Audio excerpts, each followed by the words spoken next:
श्री राम।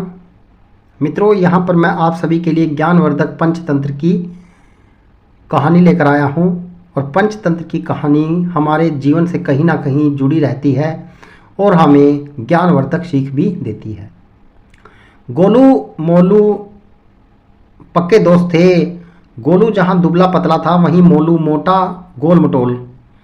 दोनों एक दूसरे पर जान देने का दम भरते थे, लेकिन उनकी जोड़ी देखकर लोगों की हंसी छूट जाती थी। एक बार उन्हें किसी दूसरे गांव में रहने वाले मित्र का निमंत्रण मिला। उसने उन्हें अपनी बहन के विवाह के अवसर पर बुलाया था। उनके मित्र का गांव कोई बहुत दूर तो नहीं था, लेकिन वहां तक पहुंचने के लिए जंगल से होकर गुजरना पड़ता था और उस जंगल में जंगली जानवरों की भरमार थी।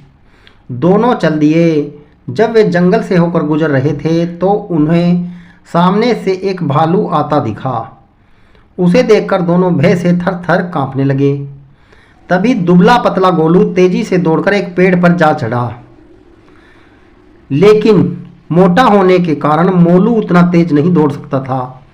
उधर भालू भी निकट आ चुका था, फिर भी मोलू ने साहस नहीं खोया। उसने सुन रखा था कि भालू मृत शरीर को नहीं खाते। वह तुरंत जमीन पर लेट गए और सांस रोक ली, या कि मानव शरीर में प्राण ही नहीं है। भालू घुरघुराता हुआ मोलू के पास आया, उसके चेहरे और शरीर को सूंघा और उसे मृत समझकर आगे बढ़ गया। जब भालू काफी दूर निकल गया तो गोलू पेड़ से उतरकर मोलू के निकट आया और बोला, मित्र, मैंने देखा था कि भालू तुमसे कुछ कह रहा था। क्या कहा उसने? गोलू ने गुस्से में भरकर जवाब दिया, मुझे मित्र कहकर ना बुलाओ। और ऐसा ही कुछ भालू ने भी मुझसे कहा। उसने कहा, गोलू पर विश्वास न करना, वह तुम्हारा मित्र नहीं है। सुनकर गोलू शर्मिंदा हो गया। उसे आभास हो गया कि उसने कितनी भारी भूल की हो गई। उसकी मित्रता भी सदैव के लिए समाप्त हो गई। शिक्षा, सच्चा मित्र वही है जो संकट के समय काम आए। मित्रों, यदि कहानी अच्छी लगे तो शेयर जरूर कीजिएगा। जय श्री राम।